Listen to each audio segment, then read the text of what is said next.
all human beings in all places have had social imaginaries and unexamined assumptions. What might be different right now in this moment in history is that we've inherited so many more centuries or millennia of them. And then we also, because of the digital age, we're confronted with differing ones. We don't even know that that's what's happening. And we're responding through polarization and conflict and canceling, rather than recognizing that, hey, I just encountered someone who doesn't just have different beliefs, but has a whole different underlying structure for those beliefs that we really have to get to if we're going to understand one another. What you talk about a lot is the Victorian era and Victorian images and how they've been bound up with evangelicalism. Can you talk us through why, before we get into some of the what's?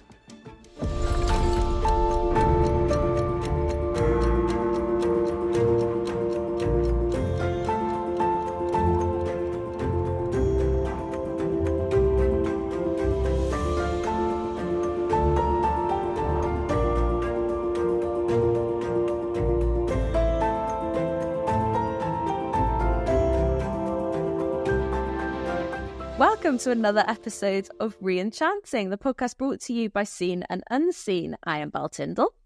And I'm Justin Brierley. And we, as usual, are looking forward to an hour of discussing whether our materialistic, arguably disenchanted world can be re-enchanted with the wonder, the mystery and the beauty of the Christian story once more. Absolutely. And such a joy to be joined by Karen Swallow-Prior today, Professor of English Literature and an award-winning author. Her most recent book is The Evangelical Imagination, How Stories, Images and Metaphors Created a Culture in Crisis. So we'll be speaking to Karen today about the role of the imagination in faith, what the term evangelical even means today, and whether it can be re-enchanted. But of course, we have our signature question to kick things off. And seen as I noticed on your bio, on your website, reader comes before any other title. So this question was made for you, Karen. Our signature library-inspired question is, what are you reading at the moment? What I'm reading at the moment is what I took with me on my most recent trip. I just got off an airplane hours ago. It's a novel by a Turkish writer that is new to me, so I cannot remember his name. I probably couldn't pronounce it, but it's called Bliss. And it is fantastic. The writing is exquisite, and it really just gets into the heart of the warring going on between factions in the Middle East and decades ago, and the heart of the people. It's amazing. And then, of course, I'm doing all kinds of research for my current book that I'm writing right now, which will be on vocation and calling. So, oh, nice. Can I ask you, and this may be an impossible question to answer, but seeing as you are a professor of English literature, have you got a pinnacle, a top of the pyramid, a favourite among favourites? That's a very hard question, but I think I'm going to land on the answer of Jane Eyre by Charlotte Bronte. Just very formative for me early in life, and stands up to every rereading and becomes more powerful each time. Yeah, perfect answer. Absolutely. I think I was slightly inoculated against all of those sorts of authors at school, because when you have to read them, as a teenager and write essays on them, and if I'm perfectly honest, I haven't really revisited them even, into my 40s now. So I do feel like, though, the time has come to find out what was so great about the Brontes and the Austens and everyone. So, yeah. That inoculation is a real thing. It does happen. But I do think you should revisit. And I do have a volume of classics that I edited just for readers like you. So there you go. Maybe that's where I should begin. Thank you. Look, I've been following your work for a while, Karen, but I follow you on social media, and whenever you post something, I often think, I hope she hasn't had another accident, because that's, I mean, I'm slightly over-exaggerating it, but you are one of the most accident-prone Christian intellectuals I think I know. Tell us about your, if it's not too traumatic, experiences with buses and dogs over the past few years. I guess I do live dangerously and clumsily. let's see, it will be 6 years ago this year. I was in Nashville, Tennessee, which is headquarters for lots of Christian things, including one of my publishers. And I got hit by a bus when stepping into a crosswalk at 9:00 in the morning on my way to a meeting with my publisher, actually. And I found out later that that 2 cities in Tennessee are actually the most prone to pedestrian bus accidents. So I'm just a statistic there. But I spent 8 days in Vanderbilt Hospital with everything broken, my lungs collapsed, and lots of things. But I'm, my life was saved. I'm doing well today. I have very little pain. I'm grateful and thankful, and now I know what it means to really feel like you've been hit by a bus. Yes, wow, to be literally thrown under the bus. Yes. I mean, you then sort of reflecting on that, I think at the 5-year anniversary point, had an unfortunate encounter with a pit bull as well, of all things. And you've written that perhaps this is somehow reflective of the wider dramas in your life when it comes to your movements in evangelical circles. Yeah, it was the first day of what was going to be my summer break, kind of. I was home for the summer, starting my writing. I went for a run, as I usually do, through my neighborhood, and was just suddenly attacked by a dog. And I'm fine now. It was scary and traumatic and involved court cases and so forth. But when I reflected on it, it just, I just couldn't. For me personally, I'm not. God uses everything to teach us. And I have had a very public role in my denominational life. And just the metaphors of being thrown under the bus and attacked by pit bulls, a pit bull, that is what my life has been like for the past several years. And it's almost as though God was just showing me what was happening to me in a very literal way, so that I could understand that I don't need to subject myself to that anymore. I mean, you've come out of it remarkably well, all things considered, by the grace of God, physically. I guess, how do you feel at an emotional level in terms of these, and perhaps you could relate a little bit of what some of these episodes have been in the wider evangelical church that you've been battling. Do you feel emotionally bruised as well in that sense? No, I certainly do.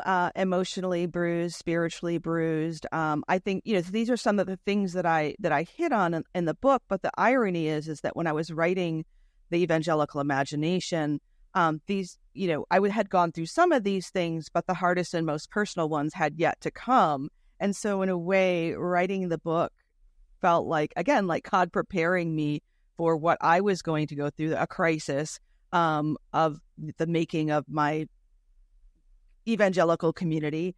And yet, through all of this, I've been more of an advocate and a voice for those who've suffered much more.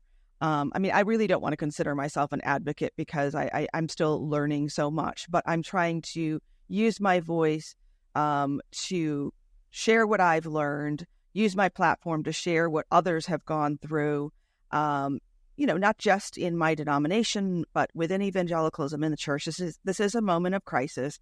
And so it's a moment that's been a revelation for many people. It's a revelation for me. And again, I'm talking about the crisis of abuse. I'm talking about the crisis of the corruption of power, the institutions that have just been overbuilt and overfunded and employed by, a particular demographic to the exclusion of others in the church. And it's all sort of starting to crash and tumble.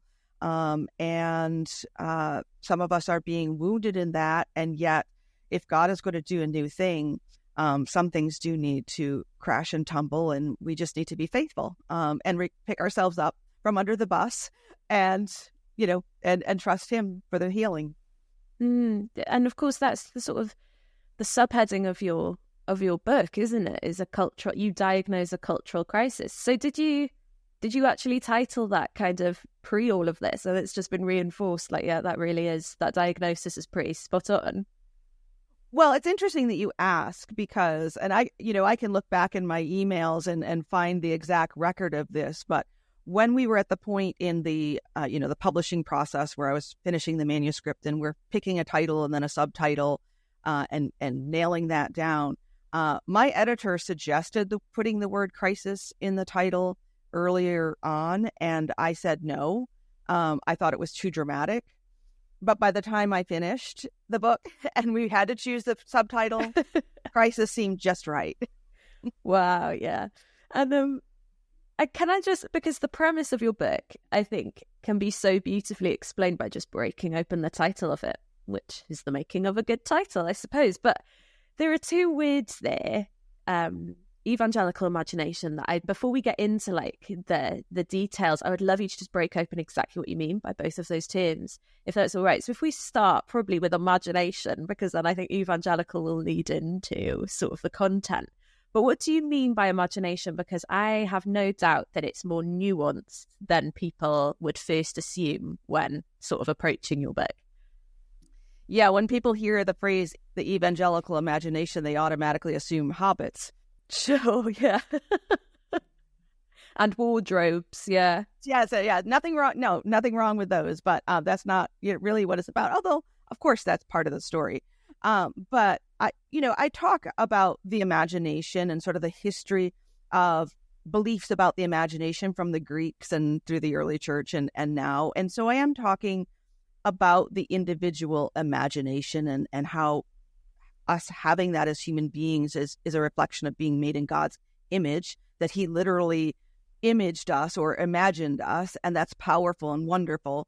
But all of that really is to set the stage for the real subject of the book, which is the social imaginary, which is a little bit harder, more philosophical concept that I'm hoping to introduce my readers to well. And I'm drawing on the Catholic philosopher Charles Taylor and others who use that term, social imaginary, to talk about our collective communal pools of images, metaphors, and stories that we inherit, that are part of our culture, part of our set of beliefs and assumptions. But what Charles Taylor says about these, which is so fascinating, is he says that these are precognitive.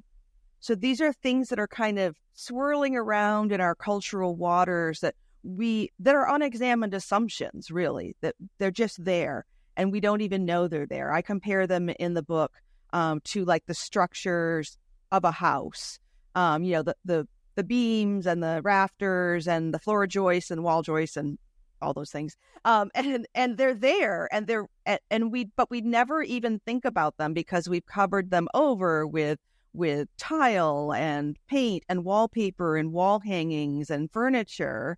And they're so important, but we don't think about them until something goes wrong. And then we have the crisis.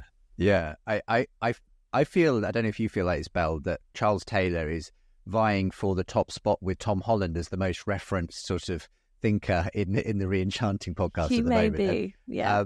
Because it to a large extent, it works like here's the give the name to our show, Re-Enchanting, Re-Enchanting a disenchanted age.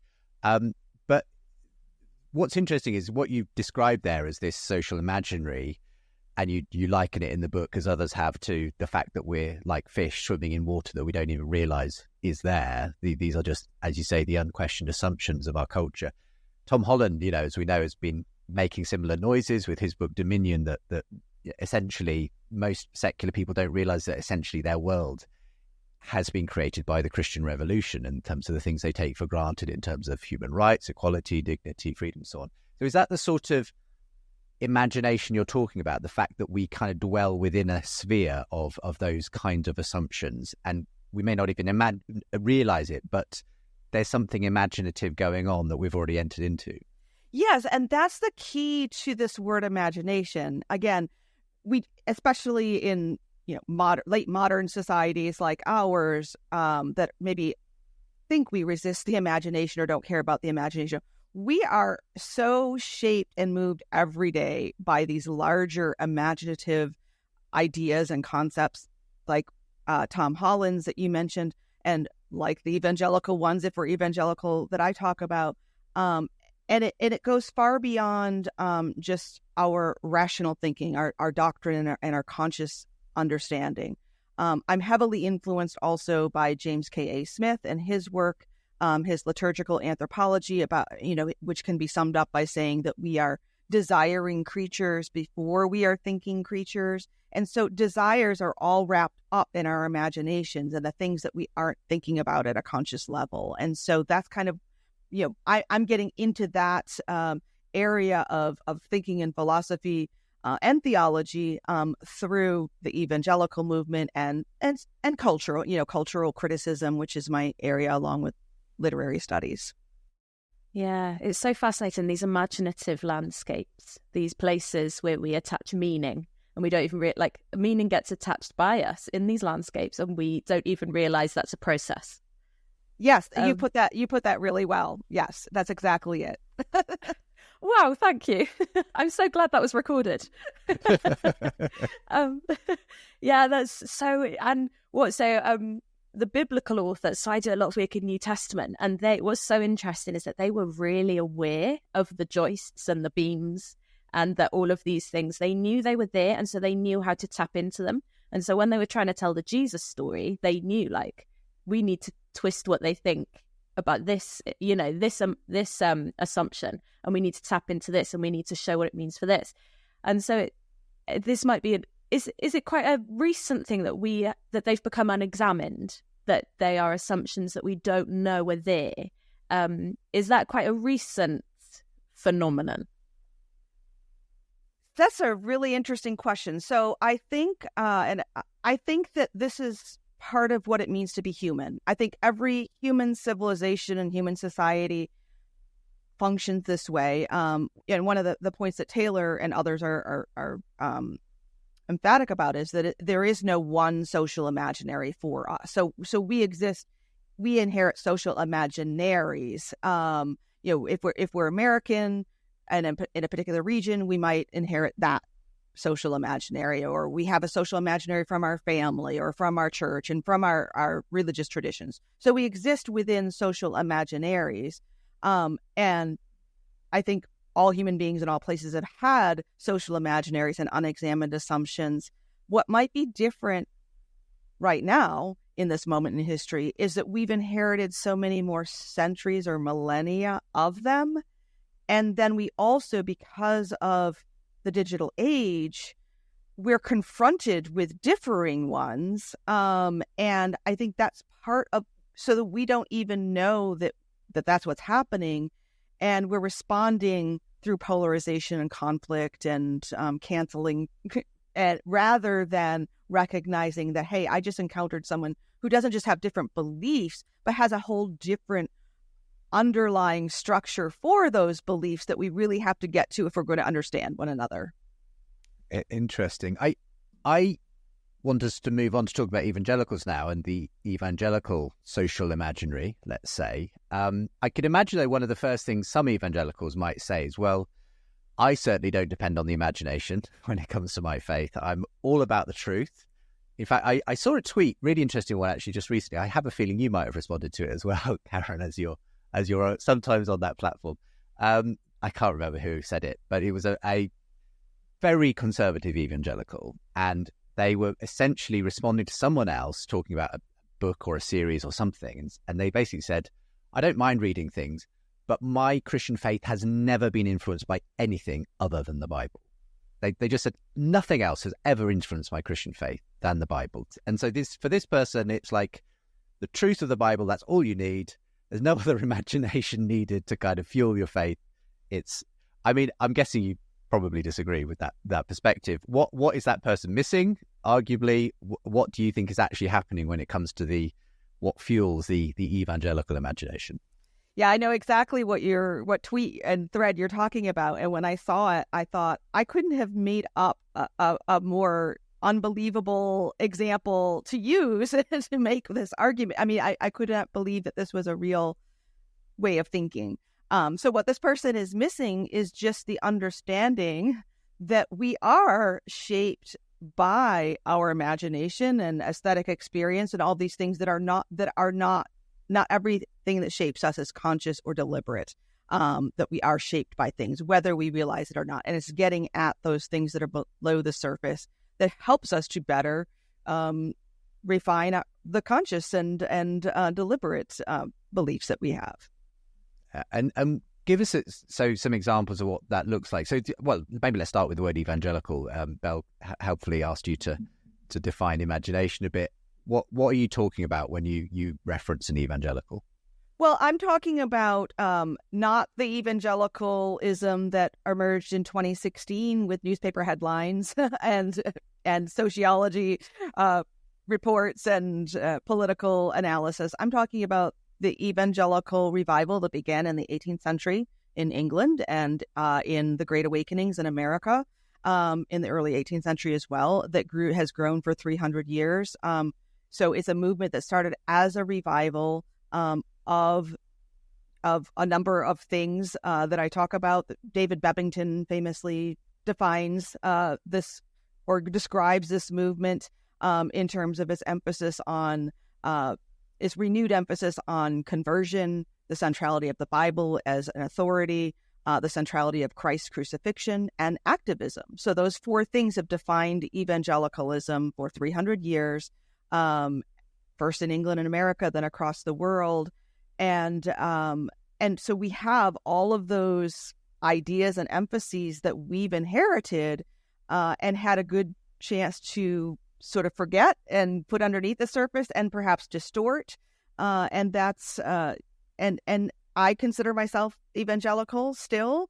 And so it's me looking at my tradition, my inheritance, and saying, here's what we got right. This is why we did this. And it's right. But somehow we've gone off course and we've gotten it wrong. And let's just look at what happens. And I think you say in the book that that examination is an act of love.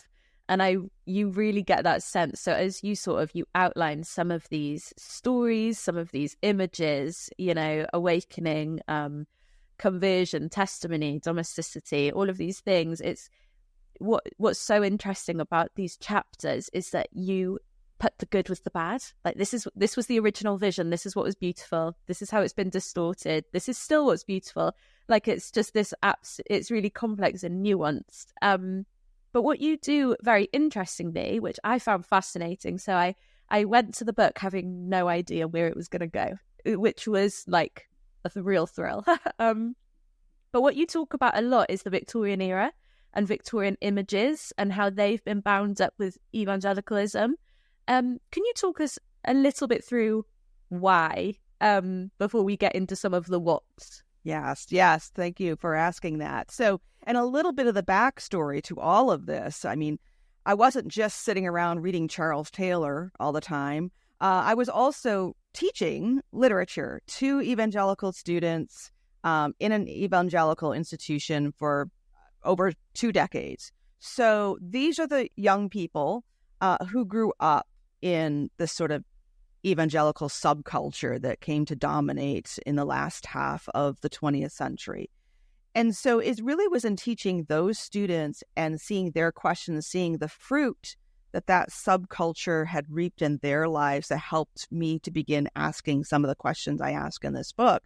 And the Victorian era is so important because, as I said, the evangelical revival started a century before, but it continued to grow in influence and significance over the course of that century, such that some scholars will describe the evangelicals as having sort of created the Victorian age and set the stage for the Victorian age, and for good and bad, in the sense that it was the British evangelicals who helped to abolish the slave trade. That was their activist spirit, and to bring about reforms across society in good ways, and to revive the faith.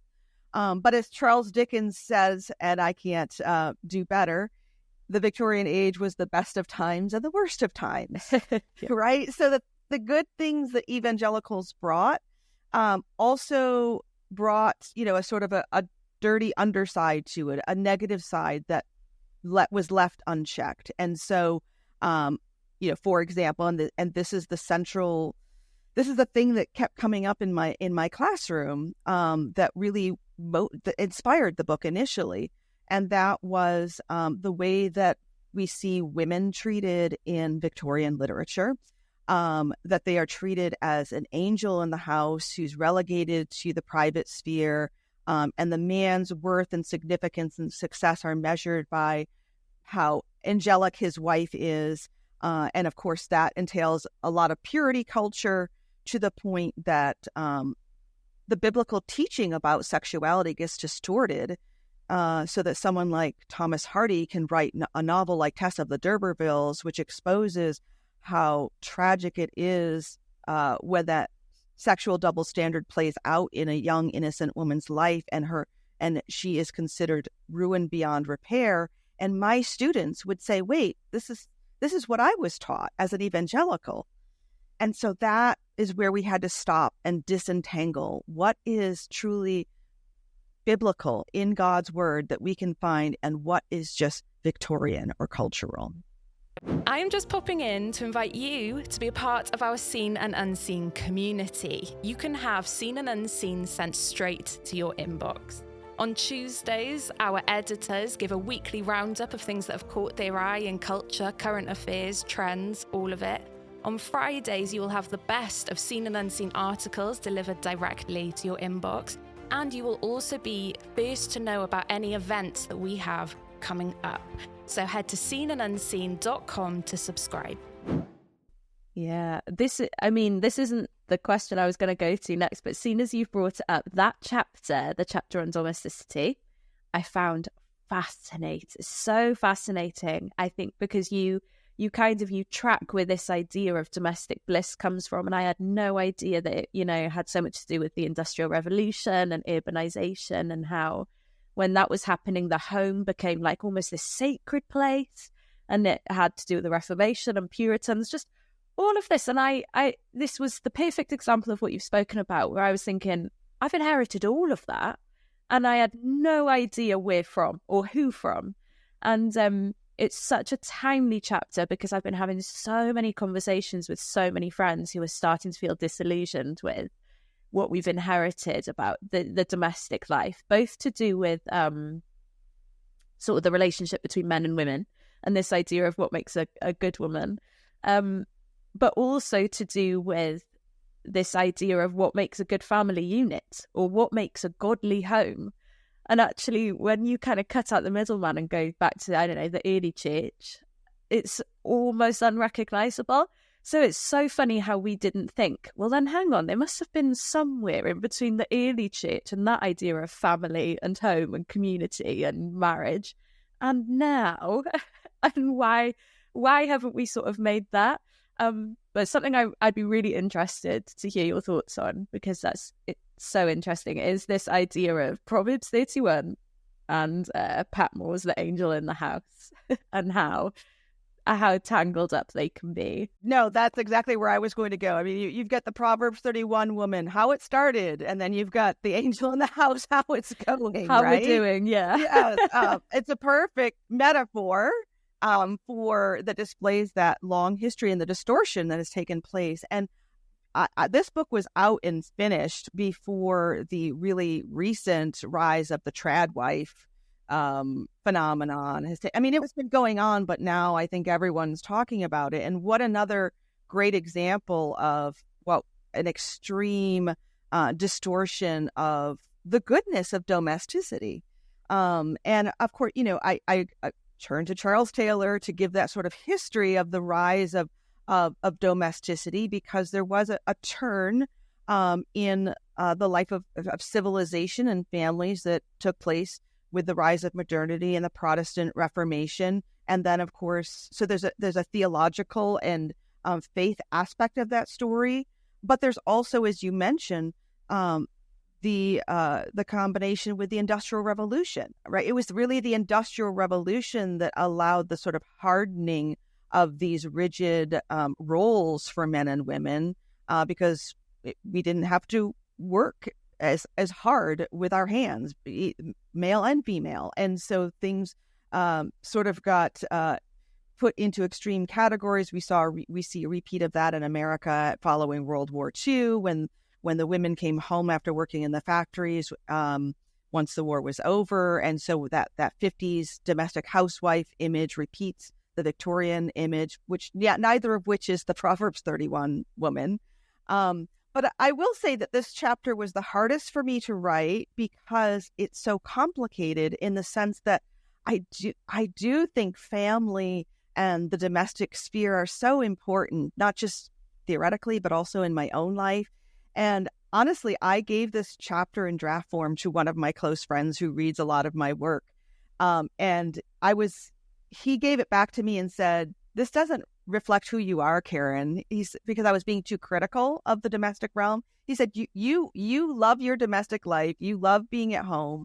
And so it just doesn't ring true to you. And so I had to kind of redo it and say, okay, what am I really trying to say? I needed to nuance it some more, because I do think there's some great gifts that come from this understanding, but they become curses when they become too distorted. And that's always the danger, isn't it? That something good can get warped in either direction. Different extremes want to take it in different directions, and that can be really difficult, because you end up not, maybe a word that, it has a good, ring to it. Evangelical, for a long time had lots of positive associations, now has all kinds of negative ones kind of bound up with it as well in many people's minds.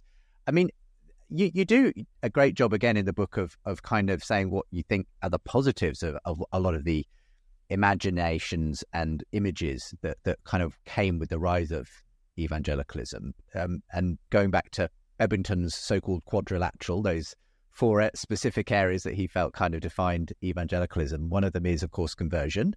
And you talk about awakenings as well in the book. And as far as I can see, Karen, you're all in favour of that way of understanding Christian faith. It's important that there's a sort of a personal regeneration involved in coming to faith. So talk about your kind of how you respond to that, but again, where we might be seeing that then distorted in some instances in our culture. Yeah, conversion was an obvious starting point for me in talking about this evangelical social imaginary, because as we've said, for this renewed emphasis on conversion was what's helped spark the evangelical revival. And that came out of a context in which, and you guys can correct me if I'm wrong, I'm over here on the other side of the ocean, but, by the early 18th century, there had been kind of a nominal approach to Christianity, where if you were born into the Church of England, you're basically a Christian, at least sort of.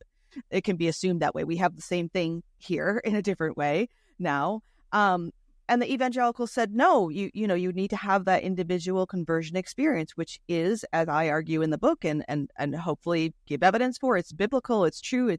This is what the Christian faith is based on, this individual conversion. And yet what we see 300 years later, and even throughout history, even in the 18th century, this emphasis on having people come forward or raise their hands or fill out the cards or fill stadiums, and counting the number of converts and putting that in your fundraising newsletter. Those are very easy things to quantify. And yet, if we emphasize conversion at the expense of the less quantifiable, measurable things like sanctification, discipleship, growth, just overall quality of spiritual life rather than markable moments, then I think we see the crisis that we have now. We have countless millions, trillions of baby Christians or nominal Christians who check off the box born again when they're asked outside the polling station, what their religious identity is and who they voted for. And yet all that emphasis on conversion, I think, has brought about this crisis of a lack of good discipleship. Yeah, and I get the sense that there's a sort of a nominalism that can equally apply to that kind of evangelical version of, giving your life to Jesus, as though ticking that box kind of means, you're in and you don't have to really think about it thereafter. I seem to recall that, certain evangelical leaders championing Trump for the White House sort of made a big deal of the fact that he apparently had prayed some sinner's prayer. And well, if that's all that it takes to be a Christian, it might be a fairly low bar in a way that we're talking about at that point. I mean, I moved to the South, which is, I say that I love where I live, but it is a very culturally Christian place. I moved here 25 years ago, and around that time, I met a person, and I'd never met anyone because I grew up in a secular liberal environment as a minority Christian, and I met a person who said, "I'm born again, but I'm not a Christian," and I did not know what to do with that. Was my first encounter with that, and now 25 years later, we see the polls are reflecting a similar thing. People calling themselves born again or evangelicals, but not going to church, not living a Christian life in any meaningful sense. So it's very interesting. Yeah, isn't it? I'm just as I read your book and just thinking through some of these things, I just found it so interesting how secular we are. Like, what will start as a rejection of one thing will inevitably come back to that same thing, just in a different frame, which is so interesting that we have this tendency to kind of think that we're heading in one way, but we're really just circling back, but just in our own terms, which is so interesting. And I think, so this kind of, the second chapter to that is testimony. And I think this also is very interesting, and I'm very tempted to mention names, but I will refrain. But what Christians can be too quick to do is kind of see a great story, and bonus points if it's a celebrity story that's played out in public, great. And that story seems to be, oh, I'm a Christian now. And then we will kind of fetishize testimony. And I see that everywhere. But what's the balance with that? So I'd be really interested in you speaking about the good and the bad of testimony, of story, because, of course, it's so biblical that we tell these stories, we meditate on the good things, we do all of this. But where does it tip over into fetishizing a good story over truth or whatever? No, again, you've described it so well. That is exactly what's happening in many cases, is the fetishizing of these stories. But again, we are, as you said, and I say in this chapter, we are supposed to give our testimonies and to share these things and encourage one another with these stories. And we should be able to tell the story of our salvation as well as the story of God's work in our lives all along. And so this fascinates me because there are so many things going on here that have to do with not just being a Christian or being an evangelical, but even being human. Because as human beings, our love of testimonies proves that we as human beings do love stories. We do love drama. We do love change, and we do love stories of creation, fall, redemption. That's just ingrained in what it means to be human beings made in God's image. And so when someone goes out on the internet and says, I'm not influenced by stories at all, but then we, live in this space where we encourage one another to tell these stories, that's a reflection of being human. So I don't want to discount the importance both theologically and anthropologically of our telling our stories. But if we recognize as human beings we are storytelling creatures, then we can say, okay, this is how we are. So how can we steward this part of our nature well? How can we tell good stories? How can we let stories get too run away and get too wrapped up in them? And again, I'm talking about all kinds of stories, but what more important story to steward well than that of our testimonies and that of new Christians who have new testimonies. And I mean, just as a writer doesn't want to get that story out too soon before it's had time to process and be read and to be edited and thought over, we don't want our own stories or the stories of others who are fresh and new to be launched prematurely in the world, because that can just do so much damage. And for me, it links into this other issue that, has obviously been an aspect of some of the toxic culture of the evangelical industrial complex, which is the celebrity culture that often manifests in evangelical culture, because there you've got obvious examples of people who very much traded on their story, of I was this, now I'm that. And yet it turns out there was something else going on. There was some kind of abuse or manipulation or whatever. You could point to the example of Ravi Zacharias, lots of other people who appeared to have, on the surface, an amazing story that was often used as a means of evangelization, and yet when the truth came out, left a very sour taste, and frankly saw ministries implode, saw many people kind of questioning their own journey because they were so influenced by this person. So how do you get that balance right? Because inevitably we are tempted to kind of put these people on pedestals and say, look at this wonderful story, and obviously inevitably so many of those people are going to have a hidden side and everything else. What do we do about that temptation? Well, this is another element of our social imaginary, not just as evangelicals, but as late modern people that I could write a whole book on, or someone else, hint, could write a book on. And that's this consumerist approach to life. There's a consumerism that is elemental in modern life. And so we think that consuming things is going to make our lives better. And so we approach other people's stories and products and ministries as consumers rather than thoughtful critics, or even as people who can create our own by being exposed to these other examples. So again, it's a whole approach that ends up destructive. It's like the snake eating its own tail, being caught up in this consumer society where everything is for our consumption. And that's just an aspect of being in this late industrial consumerist society. So that's not necessarily an answer to the problem, but it's exposing that it's part of a bigger framework that we may not be aware of. And so anyone's testimony is as important as anyone else's, but it's just that there are a lot of sales marketing going on behind the scenes to sell one person's over another's. Yeah, exactly.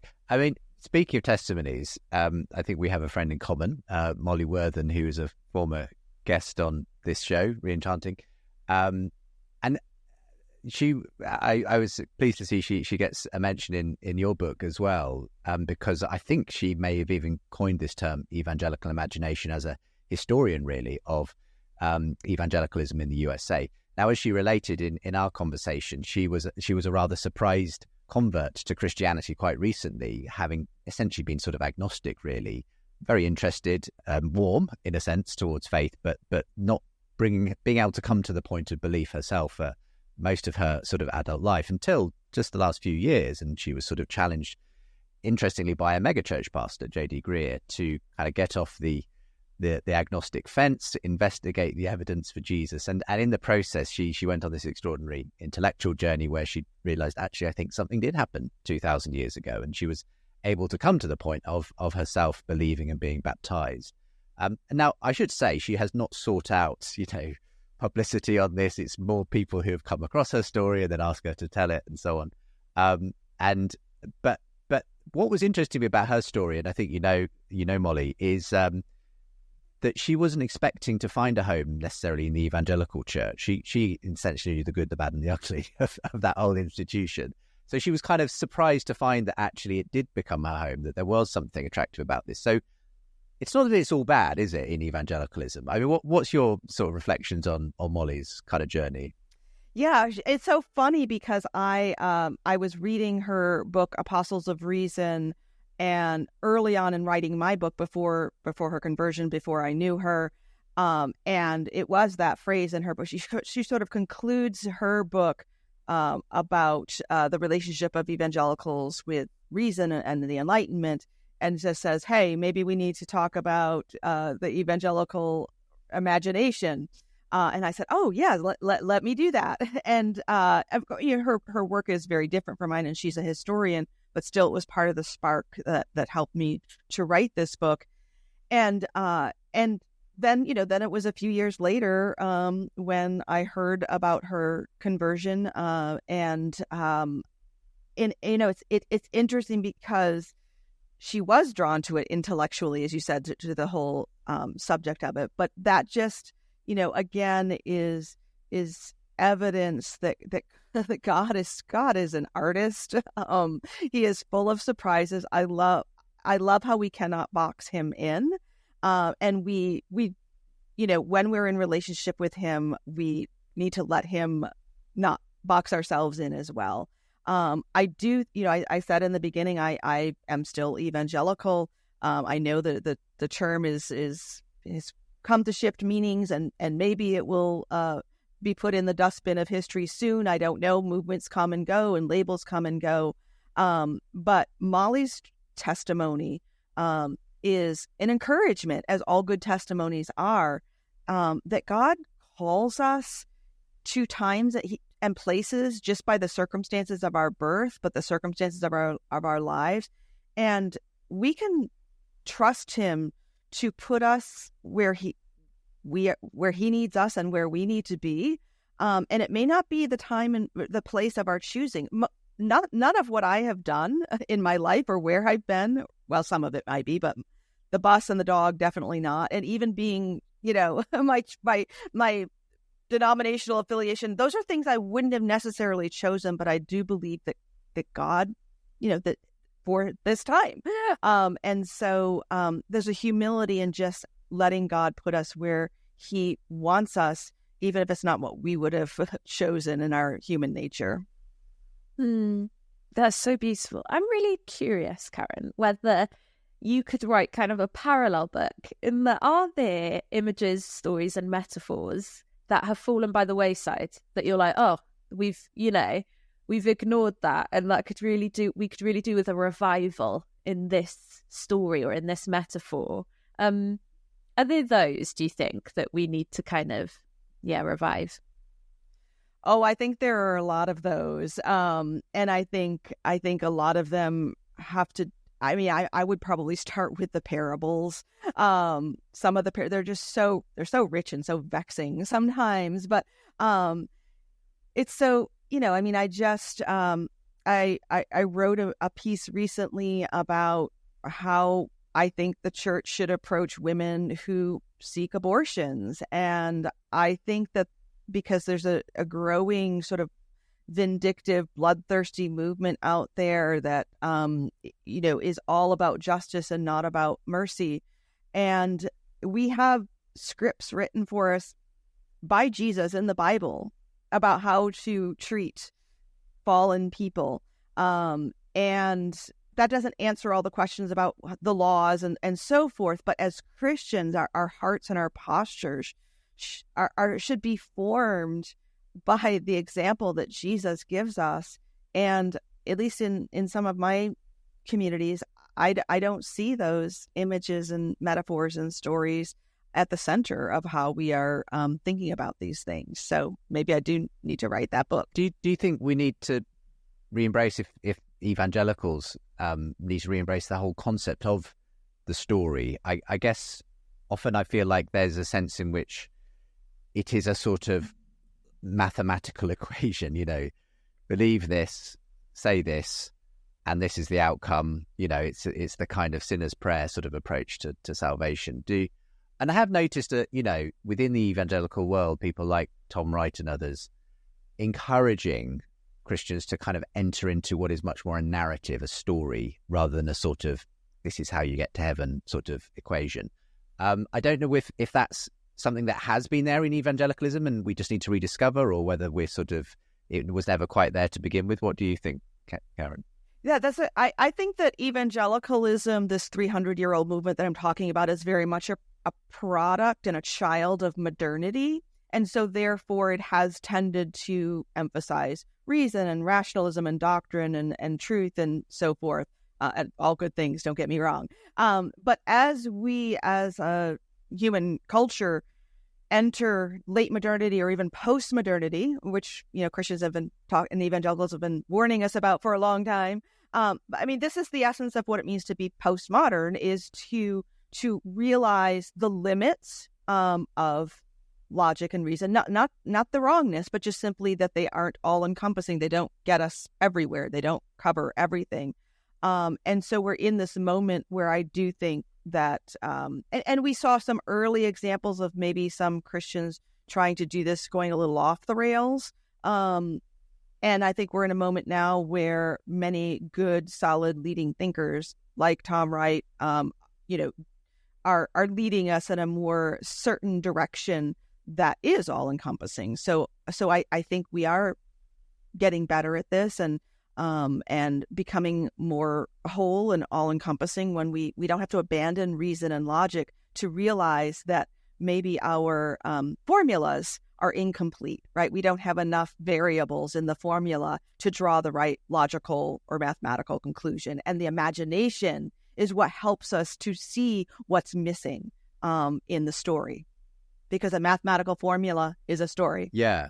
I guess the crunch point for me often comes though, because I kind of have been engaging over the last few years with a lot of people who are very drawn towards Christian faith, but struggle to kind of, as it were, sign on the dotted line, and kind of, present them with a Nicene Creed and I'll kind of sign, but they're very drawn to it at a sort of very emotional, aesthetic, imaginative level, but they don't quite want to be tied down to their specific metaphysical claims, if you like.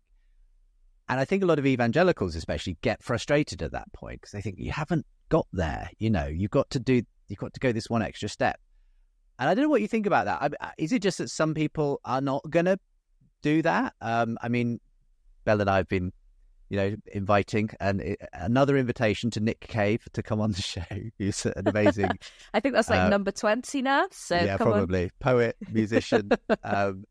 And again, has written an extraordinary book, Faith, Hope and Carnage, a sort of spiritual memoir of sorts, where it's full of Christian imagery, full of kind of the longing for God and, what he gets out of going to church. But you won't find anywhere a sort of, I have, trusted in Jesus Christ as my Lord and Saviour. So what is that important? Is it like, do you have to get to that point, whatever this bigger imaginative journey looks like for people? Wow, that is the $1 million question, isn't it? This goes back to the evangelical emphasis on conversion, right? Raising your hand, signing the piece of paper, walking forward. And that approach is not necessarily wrong, but it's distorted when it excludes imagining other ways. And so the way that I close the book, and I'm in process about this, but I, as an evangelical for all my life, and part of that culture, I am beginning to understand better, I hope, what it means when Jesus says he is the way, not just a bridge to cross over, to cross the gulf between heaven and hell, but the way that we are to live and think and to be. And so when I see people being drawn toward Christ, I have hope. Just as much as I'm now seeing people who have, are self-professing Christians, even pastors and leaders, who are clearly drawing away from Christ in their way, I don't have hope or faith in them. I don't know the outcome, but I think that there is more that we can see in the direction that people are going than we can some final signature on the dotted line. I guess the two things that your words there have reminded me are of the thief on the cross, who probably has absolutely no theological, beliefs that merit his entering, and yet Jesus says, "You'll be with me in paradise." And the people to whom apparently Jesus says, "I never knew you," when they said, "Lord, Lord, did we not do this, that, and the other in your name?" So it's possible, as you say, it would appear even from Jesus' own words to see that people are moving in different directions, whatever their professed beliefs are, I suppose. I mean, I'm still thinking about this idea of story, like inhabiting a story. And I think what I've been thinking about the wider culture is we love stories and we love our lives to be made up by stories and understood by stories. But I think the tricky thing about Christianity, the tricky thing about believing in God, is you have to appreciate that you're not the author. Like that, we like stories that we're the author of, and we like stories, therefore, that we can predict the ending of. We like stories that we can therefore understand and pull out the meaning of. But when it comes to Christianity or faith in God, the author you are told is way beyond your understanding. Therefore, the story you're living is probably way beyond your understanding. Therefore, you might have thought that it's ending one way and it might not. You might think it's ending at all, but you're in the middle. You might think that it's beginning and it's not. And it's kind of surrendering to a story that you have no control over. Or, there's theological nuance there, and I'd like to put that on record. But, ultimately, the author is not you. The author is, and not only is it not you, the author is so far beyond your wildest imaginings, you could never understand him exhaustively. And I just wonder if that's something. Yeah, we love story, but we love it. We love it to be a containable story. I love that reflection, and I'm going to respond in one way, the way I'm supposed to as a literature professor. No, but I really mean this from my heart too. Yeah. This is why I think reading good literature can condition our souls and our hearts and our minds for God's story. Because good, literary fiction, good literature has all these complexities and nuances. Like, we aren't the author, but they do complicate things. Good literature is not predictable. It's nuanced. It leaves vexing questions. Just read Flannery O'Connor, and if you want to have your world turned upside down, or Silence, a very complicated story in theological and human terms. If we are reading rich literature, rich stories like this, I think that it can help us. It's like exercising a muscle that helps us understand how God's stories are complicated and rich and nuanced, and we can't understand the whole thing, and we can't interpret the whole thing, and it's not of our writing or our making. And so, yes, spoken like a true English professor, read more good stories. Any predicament where the answer is read more good stories is the type of predicament I'm interested in. Excellent. Yeah, because also I think on the flip side is once we do sort of get our heads around that, if we can, and that's not to say that Christians have done that perfectly, you'll find that, oh yeah, I wasn't designed to be the author of my own story. So how restful, what a relief it is that I am not authoring my own story. Like, oh my goodness, thank goodness. That's right. That's what it means to be a creature instead of the creator. Yes. So we're obviously looking ahead to an interesting political year, Karen. Do you feel by the end of this election year, you'll still be able to hold on to the phrase evangelical for yourself? Or do you feel it's going to have been so bashed and bruised by that point that with its association inevitably with a certain wing of politics in the USA that it'll be hard to continue to use that phrase? It may be so. I've certainly I was a lifelong Republican and no longer consider myself that anymore. And so perhaps as those two circles overlap one another to the point that there is the same circle, it may be the case. And again, I think I'm very curious about what historians will say 100 years from now about, we write now about the beginnings of evangelicalism 300 years ago. Well, the historians are going to write about this moment right now. Something is ending, something is beginning. It's off. The terms and labels often come later. And I don't know how it will turn out. And I don't know how it will turn out for me personally. And I think I don't think I will live to see sort of the end of this particular moment, whether it's a moment that's been 300 years in the making or 500 or 1,000. But I just want to be faithful. I want to be counted as faithful for whoever comes next and whatever movement comes next. And, I understand that the meanings of words change, even though I wish they didn't, but they do. And perhaps there will be a new wineskin to hold the new wine that comes out of this moment of crisis. And then we'll, see some new metaphors that have maybe been there all along and need to be revived. And that question that you asked about those that have been forgotten or overlooked has me thinking, and I want to think about that more and maybe write about them. We've sort of been asking this of a lot of our guests from the USA lately, but maybe could you be a little bit more specific about, firstly, what you think is coming potentially to an end? and what gives you hope that that is not the end, as it were, of the Christian story? Well, I'm going to speak about sort of the American evangelical context. And, I do think that the American evangelical context does have effects across the globe. And that is the one sort of caveat that I wanted to say earlier, that I wouldn't necessarily give up the word evangelical, because it's a word that rightly and well describes evangelicals across the world, right? So they can lay claim to that word, and it means something different and better. And so it's not mine to just erase. Yet, if what I see perhaps if we look at Bebbington's quadrilateral that describes the emphases that were needed 300 years ago, we are in a moment where we need some new emphases, because we've got the other ones down pretty good. And so if there is a new movement, it needs to be a movement that is more representative of all people. It is a movement that does not curry favor with power for the sake of power, or with institutions for the sake of their institutional power. It is a movement that leaves the 99 for the one.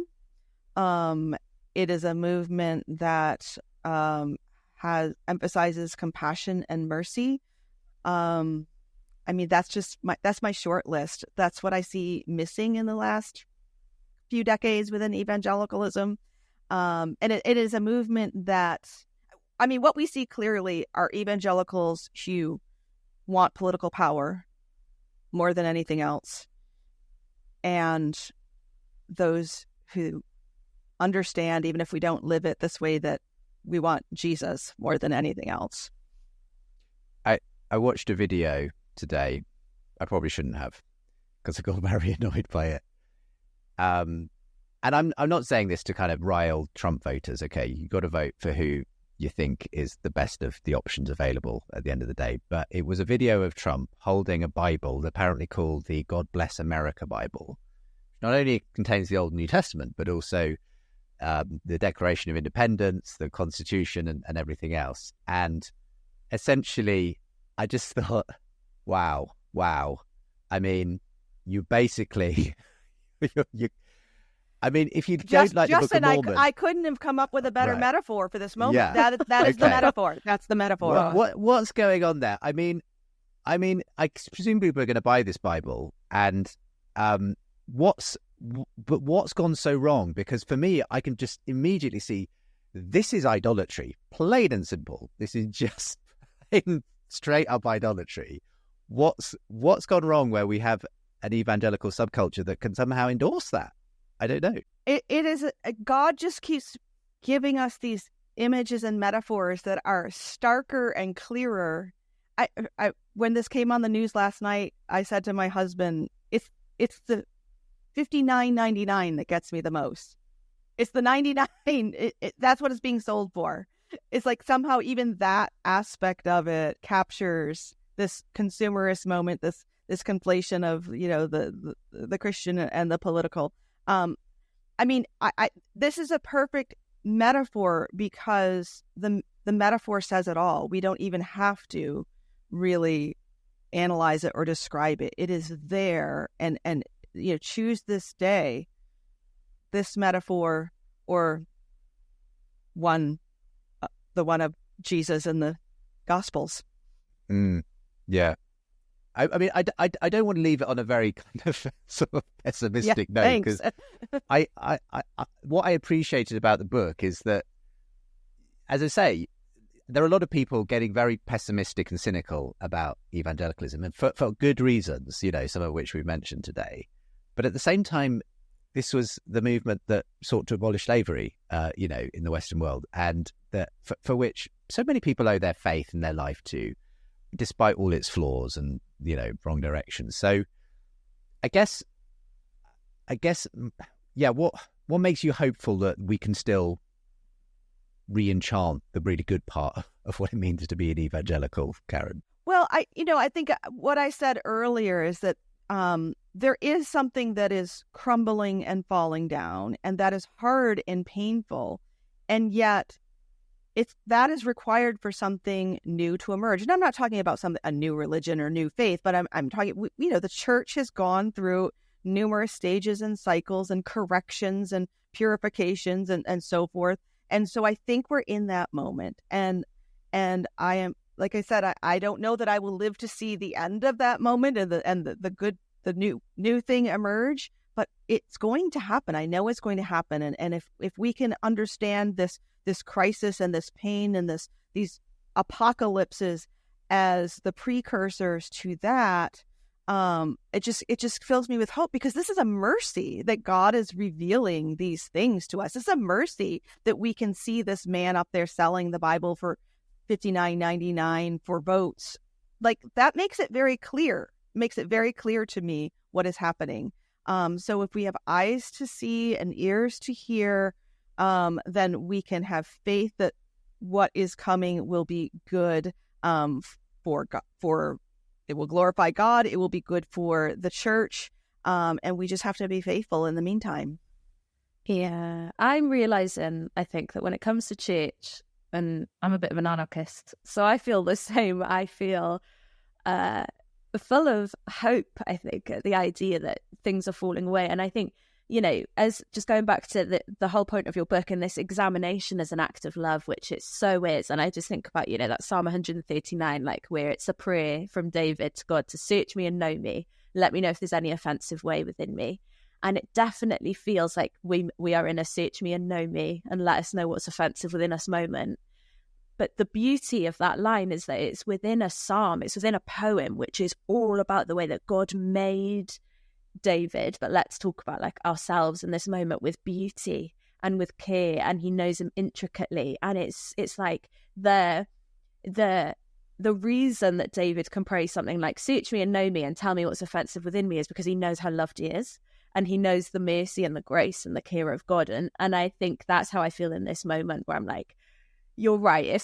God, if you're pointing out all of our offensive ways, then I know, it's because it's in the context of, I know you and I know you can be better than this. So I share your hope, Karen. This has been a very hope-filled conversation for me.